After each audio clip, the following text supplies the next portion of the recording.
I want you to start this deep dive by engaging in a highly specific metacognitive exercise with me. Oh, a thought experiment right out of the gate. Yeah, right out of the gate. Yes. So, wherever you happen to be right now, assuming you aren't driving, of course. Right. Please keep your eyes on the road if you're in a car. Exactly. But if you're somewhere safe, I want you to close your eyes. Now, project the image of an apple into your mind. Just a standard apple. Just an apple. Yeah. But we aren't looking for a vague concept here. Try to actively render it. Like truly visualize it. Yeah. Hold that projection and rigorously examine the phenomenological experience happening inside your consciousness right at this very millisecond. Pay attention to what you're actually seeing. Exactly. Are you experiencing a photorealistic, high-fidelity render? Like a 4K image in your head. Right. Can you perceive the specular highlights where an imaginary light source hits the waxy crimson surface? The reflection of the light. Yeah. Are you generating the microtextures of the skin? The slight asymmetry of the shape? Maybe the brittle, fibrous reality of the stem? That's incredibly detailed. It is. Yeah. Does this projection exist in a discernible, three-dimensional space behind your eyelids, complete with shadows and a depth of field? A fully realized environment. Or is your internal experience fundamentally different? Okay. Is it perhaps a wireframe? A conceptual sketch lacking color and texture? Just the rough idea of an apple. Right. Okay. Or, and this is the foundational crux of our entire exploration today, is the screen simply dark? Total blackness. Do you perceive absolutely zero visual data, experiencing only the void of your eyelids, while simultaneously holding the pure semantic knowledge of what an apple is? You know the properties, the category, without any need to draw it. Exactly. You don't need to paint a picture to know it's an apple. Note your answer and open your eyes. That's a powerful exercise. The reason we are forcing you to scrutinize your own internal rendering engine is that your specific answer to this seemingly trivial visualization task has a statistically massive predictive power regarding the trajectory of your professional life. What's fascinating here is that we are moving entirely away from treating cognitive variations as mere dinner party trivia. Yeah, it's not just a fun quirk. No, not at all. The source material we are unpacking today, the abstract mind, aphantasia in STEM logic, frames this disparity in internal experience as a structural bedrock of human civilization. That is a massive claim. It really is. We are dealing with the far ends of a cognitive spectrum here. Aphantasia on the dark, non-visual end. And hyperphantasia on the hyper-vivid cinematic end. Exactly. But the text doesn't just categorize these neurological phenotypes, it aggressively maps them onto our macroeconomy. It connects the internal to the external. It posits that the invisible, purely subjective mechanics of your brain's visualization network are quietly, relentlessly dictating the highly visible structures of our labor force. Determining who builds the digital architecture of our world. And who paints its surfaces. So we're looking at a text that essentially argues cognitive architecture is destiny. Or at least statistical probability. Right. The overarching mission of our deep dive today is to ruthlessly interrogate that connection. We need to dissect it. We need to understand how the presence or total absence of an internal mental screen filters individuals into specific, highly specialized professional ecosystems. And to do that, we have to look at the raw data the abstract mind brings to the table. The statistical divide. Yeah. The text presents a stark, almost startling correlation. Individuals with aphantasia, those operating without that internal visual interface, are statistically vastly more likely to populate STEM professions. We are talking about the hardcore quantitative realms of science, technology, engineering, and mathematics. But we have to ask why that correlation exists, rather than just accepting the statistic at face value. Why does this happen? A population-level correlation this distinct points to a severe environmental selection process. Meaning the environment itself is doing the sorting. Exactly. The text implies that STEM fields don't just happen to attract non-visual thinkers. They actively reward and select for the specific cognitive optimizations that aphantasia provides. So if we strip away the romanticized idea of the mad scientist having a visual eureka moment, you realize that the foundational disciplines of technology and mathematics are, at their absolute core, environments built on unseen forces. right? They are domains of pure abstract relationships, unobservable variables, and rigorous rule-based logic that possess no inherent physical form. Okay, but let me push back on that framework for a second before we completely separate the two. Sure. A lot of people might argue that science is inherently visual, Think about astronomy, Looking at stars. or even certain branches of biology where you are literally looking through a microscope at cellular structures. Visualizing cells. Are we really claiming that aphantasics dominate those spaces? Or does the text narrow its focus to the more theoretical structural ends of STEM? The text makes a crucial distinction there, and it's vital for understanding the underlying mechanics. Okay, Yes, observational science has a visual component, obviously. but the higher you climb in the abstraction hierarchy of STEM, moving from observational biology to molecular chemistry to theoretical physics Into quantum mechanics. and to pure mathematics and algorithmic software architecture, the less reliable and, frankly, the more obstructive a visual brain becomes. It gets in the way. The text argues that the statistical clustering of aphantasics happens most densely in these highly theoretical, system-level environments. So it's not about looking at a cell under a microscope. No, it's about conceptualizing the cascading, multivariable logic of a genomic sequence. Okay, let's unpack this. I want to look at the cognitive load required to run a visual mind versus a non-visual mind. The resource allocation. Exactly, because the text touches on resource allocation, which I think is brilliant. Let's map this onto a systems architecture analogy. The computer hardware analogy. Right. If you look at a high-end computer, you have your CPU handling this sequential logic, The processing. and your GPU, the graphics processing unit, handling the rendering of textures, lighting, and spatial environments. Makes sense. A hyperphantastic brain operates like a machine where the GPU is permanently overclocked, Constantly running hot. constantly rendering incredibly dense 4K resolution environments in the background. It takes an immense amount of metabolic and cognitive energy, essentially RAM, to maintain that visual fidelity while simultaneously trying to solve a problem. It burns a lot of resources. But an aphantastic brain has entirely bypassed the GPU. It's turned it off. It doesn't allocate a single megabyte of cognitive RAM to rendering the aesthetic look of a problem. That analogy tracks perfectly with the text's assertion, but we need to elevate it to understand the full neurological implication. How so? It isn't just that the aphantastic brain has freed up RAM, it's that the entire operating system is fundamentally structured differently. Different OS. In cognitive science, we distinguish between episodic memory and semantic memory. Okay, define those for us in this context. Episodic memory is heavily visual. It relives past experiences like a movie playing in your head. Right, the scenes of your life. Exactly. Semantic memory, on the other hand, is the storage of raw facts, concepts, and the relationships between them. Pure data. Yes. The text posits that because aphantasics lack the visual episodic interface, their brains hyperdevelop their semantic networks. They optimize for the data. They become optimized for storing and manipulating the underlying source code of reality rather than the graphical output. They interact directly with the raw data structure. Exactly. Which perfectly explains the flip side of the coin presented in our source material. The other half of the spectrum. Right. The text explicitly contrasts this by pointing out that hyperphantastic, the folks running that overclocked internal GPU, show a massive statistical gravitation toward the arts, media, and design. They flock to those industries. They go to fields where visual and sensory creation isn't just a byproduct, it is the literal currency of the field. And again, we have to look past the surface-level assumption that artistic people just like pictures. It's not just a preference. It's deeper than preference. It's about cognitive mechanics seeking environmental utility. Finding the right fit for the hardware. If you possess a mind that is involuntarily and continuously generating high-fidelity visual simulations, you require a career path that utilizes that specific computational output. A graphic designer. An architect, a cinematographer. These are professions that demand the constant manipulation of sensory concepts before they exist in the physical world. So the hyperphantastic brain is already doing this simulation natively? The professional role simply serves as the physical interface to export what is already rendering on their internal screen. But does the text account for the friction this binary suggests? Because in the real world, these fields overlap constantly. Oh, they do bleed into each other. You have UI/UX designers who have to write complex logical code, and you have software engineers who have to design intuitive user interfaces. Also true.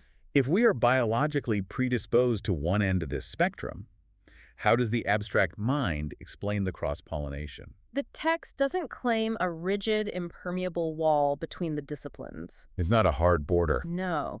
Rather, it suggests a center of gravity based on cognitive friction. Cognitive friction, I like that phrase. A hyperphantasic individual can absolutely write back-end code, but the text suggests they will experience higher cognitive friction doing so, compared to a task that allows them to leverage their visual rendering engine. It's just harder for them. Yes. Conversely, an aphantastic can design a user interface, but they will likely approach it through the lens of semantic logic. Analyzing grid systems. Typography rules, user flow heuristics, they do that rather than picturing the aesthetic outcome in their mind. So the friction dictates the statistical drift over a lifetime. You naturally migrate toward the tasks that feel frictionless to your specific neurological hardware. Here's where it gets really interesting, and this ties directly into a specific phrase the author uses as a heading in the text. Logic over landscapes. That is a fantastic distillation of the concept. It really is. The argument is that an aphantasic mind, completely unburdened by the need to populate a mental landscape, inherently prioritizes abstract logic. Right. But I want to challenge the mechanics of that. If you strip away the visual crutch, if you cannot see a mental whiteboard or picture a mind map or visualize a geometric shape, How do you function? yeah, how on earth is the brain categorizing and interacting with complex information? How do you organize 1,000 variables if you can't see them in a spatial arrangement? This is exactly the misconception the text aims to dismantle. Walk me through it.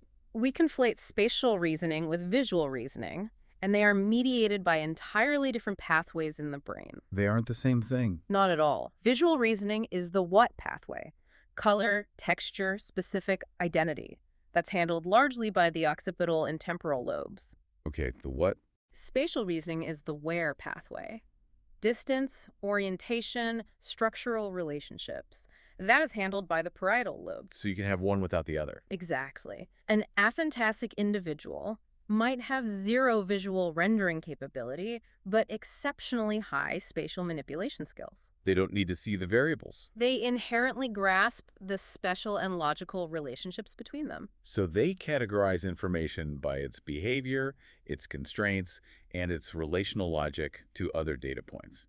It is a purely structural understanding of a system entirely divorced from its aesthetic representation. So if I'm understanding the text's premise correctly, the lack of an internal image isn't a deficit.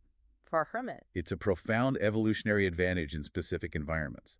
It's the advantage of the unseen. Let's apply that directly to the extreme edges of STEM. Like a data scientist. A data scientist trying to find patterns in a data set with 50 different dimensions. Right, or a physicist working on string theory, which requires mathematics operating in 11 dimensions. Exactly. Our visual cortex is biologically hardwired to only understand 3 dimensions of space and 1 dimension of time. That's our biological limit. If you possess a highly visual mind, your brain is going to instinctively try to force that 11-dimensional math into a 3-dimensional visual metaphor so you can understand it. You try to build a picture of it. And the moment you do that, you have corrupted the data. Wow. You have inherently simplified and distorted a complex mathematical reality just to make it fit onto your biological 3-dimensional mental screen. That is a fascinating way to look at it. The visual metaphor actually becomes a cognitive prison. This is the bottleneck of hyperphantasia in advanced abstract fields. But the aphantasic mind, according to the text, simply bypasses this bottleneck. Entirely. Because they cannot visualize the math, they never attempt to compress it into a physical metaphor. They just hold the multidimensional logic in their working memory as pure, unadulterated concept. They manipulate the variables based strictly on the mathematical rules governing them without ever needing to picture what an 11-dimensional ship looks like. Which makes logical sense because facts inherently do not possess a geometry. Exactly. An algorithmic loop doesn't have a color. No, it doesn't. A conditional logic statement doesn't cast a shadow. They are pure, disembodied truths. Disembodied truths. If your brain is natively fluent in disembodied truths rather than sensory representations, you're going to absolutely thrive in fields like software architecture or theoretical physics. You are operating in the native language of the discipline. Precisely. And this is why the text emphasizes that STEM environments act as a filtering mechanism. The environment demands a strict, unflinching adherence to objective, non-visual architectures. So individuals who attempt to navigate these spaces using highly visual heuristics often find themselves hitting a ceiling of complexity. Whereas the aphantasic mind scales with the complexity because the semantic processing power is unhindered by rendering limits. It is a prime example of cognitive form-fitting environmental function. It really But we is. have to look at the collateral reality of this. If the Aphantasics are off building the unseen digital and mathematical infrastructure of society, what is the daily reality for the hyperphantasics? We touched on their gravitation toward the arts. Yeah, but the text delves into the actual psychological experience of having a hyper-vivid mind. It frames it as both a remarkable gift and a profound burden. The burden of vividness. That's a critical concept in the source material. Imagine existing in a state of continuous, involuntary sensory generation. It sounds exhausting. When a hyperphantastic person reads a book, listens to a story, or even just anticipates a future event, their brain isn't just processing the semantic data. It is launching a full-scale, multisensory simulation. They are seeing the lighting, feeling the textures, perhaps even smelling the environment. The cognitive load is staggering. But more importantly, the psychological pressure to actualize those internal landscapes is intense. It sounds almost like an internal pressure valve that constantly needs releasing. Right. If your brain is generating cinematic quality environments all day, keeping them locked inside your own skull has to be incredibly isolating. Or at least mentally exhausting. The text argues that this is exactly why the arts are not merely a career choice for these individuals, but a psychological necessity. Art, design, film, and media act as the cognitive exhaust valves for a hyperphantasic mind. Exhaust valves. These mediums provide the external scaffolding, the canvas, the digital modeling software, the camera lens required to translate their internal high-fidelity simulations into a format that the rest of society can perceive. It's an act of necessary communication. The hyperphantastic creative is essentially saying, my internal reality is overwhelmingly vivid.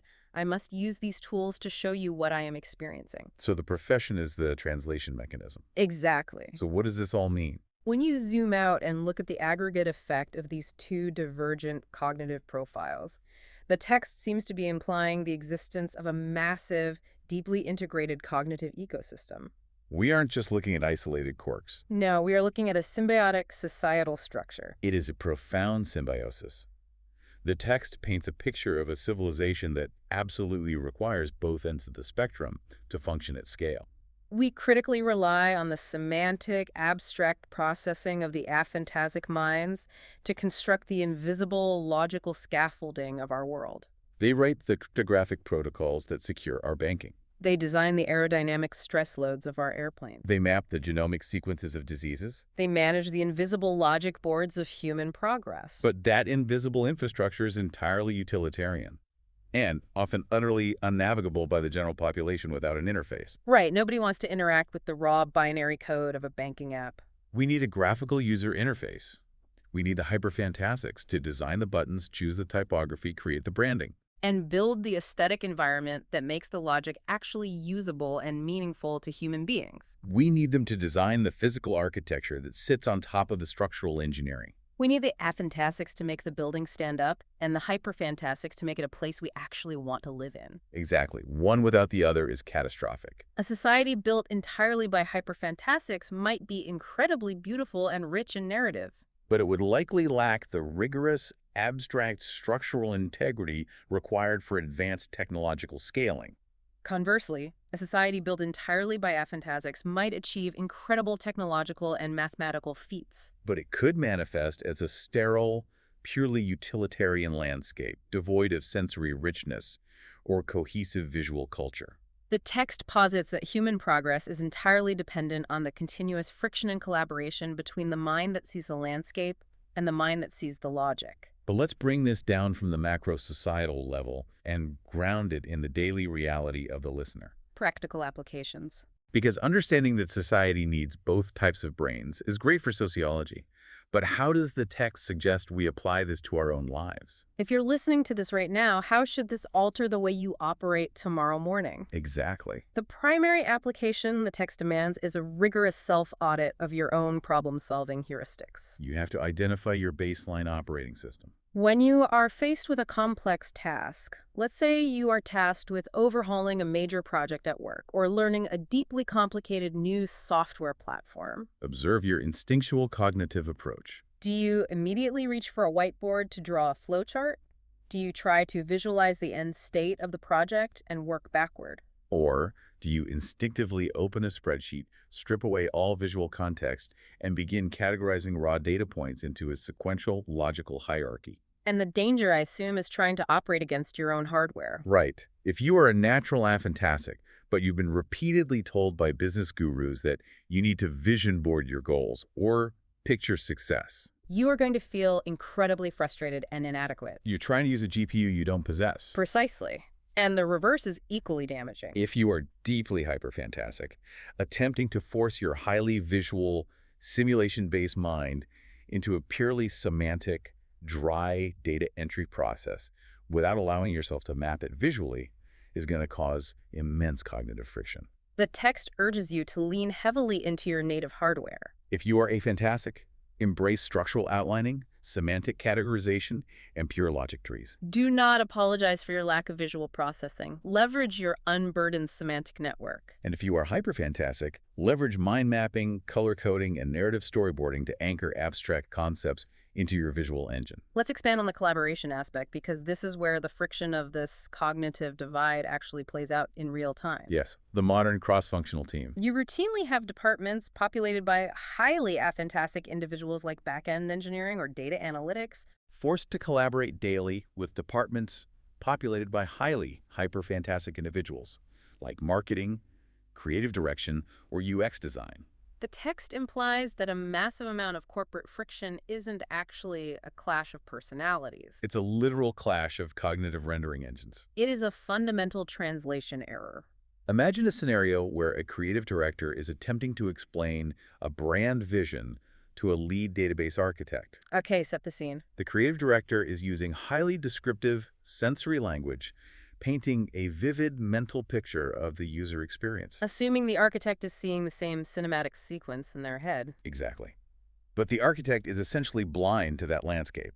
They are listening to the words, filtering out the sensory adjectives, and frantically trying to extract the semantic requirements. The data structures, the latency constraints, the logical flow. And because they're extracting completely different data from the same conversation. The creative director thinks the architect is being cold, rigid, and unimaginative. While the architect thinks the creative director is being chaotic, imprecise, and ignoring the actual structural reality of the project. They're speaking completely different neurological languages. This is the practical power of the text's thesis. If you enter a collaborative space armed with the understanding that the person across the table might literally lack the biological hardware to see your vision. Or conversely, that they are overwhelmed by a visual simulation you cannot perceive.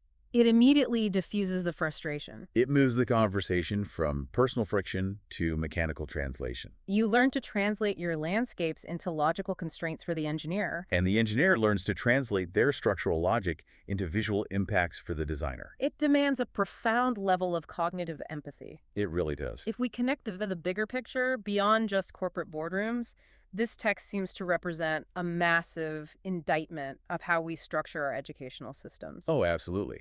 If human neurology is this deeply bifurcated, how can we possibly justify a standardized pedagogical approach?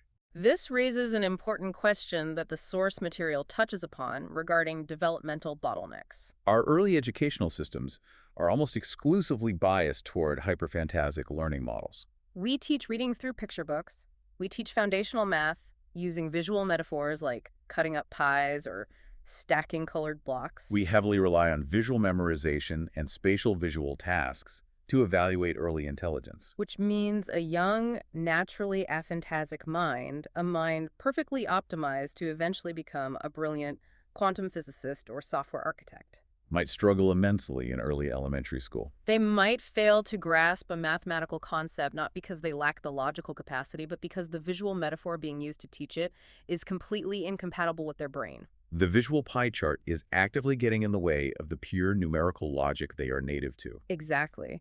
We risk alienating our most potent system-level thinkers before they ever reach the complex, abstract subjects where their minds would naturally dominate. And conversely, as education progresses into the university level, the paradigm flips entirely. The curriculum becomes hyper-abstract, stripping away visual context in favor of dense, semantic text and rote data, At this stage, we risk crushing the hyperphantasic minds. forcing natural designers and visual problem solvers to suppress their internal rendering engines to conform to dry, academic formats. The text argues that a truly optimized civilization would not force a standardized cognitive interface. But would offer parallel pedagogical pathways that cater simultaneously to semantic and episodic processing. It's a fascinating roadmap for how we could restructure society if we actually took neurodiversity seriously, rather than just treating it as a buzzword. We've covered an immense amount of ground today, pulling apart the dense implications of the abstract mind, aphantasia in STEM logic. We started with a simple apple. And we've scaled that up to the macro structures of human civilization.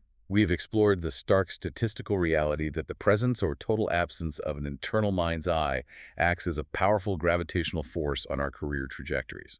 We've seen how the aphantasic mind, unburdened by the need to render mental landscapes, leverages its optimized semantic memory to dominate the abstract, multidimensional realms of STEM.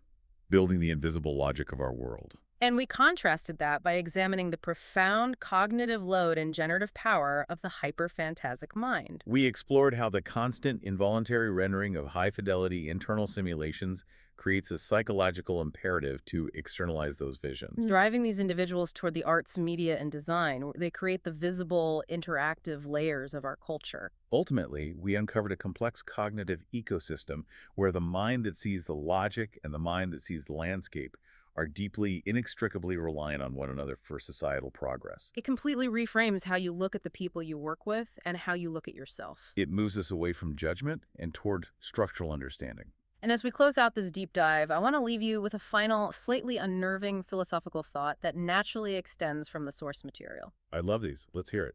We have spent an hour establishing that the seemingly arbitrary mechanics of your internal visualization network, a biological setting you did not choose and cannot easily alter, exerts a massive statistical pull on whether you spend your life writing software algorithms or painting canvases. Right. If a neurological quirk that subtle, that entirely invisible, possesses that much power over your professional destiny, it forces a profound reevaluation of agency. Of free will. Exactly.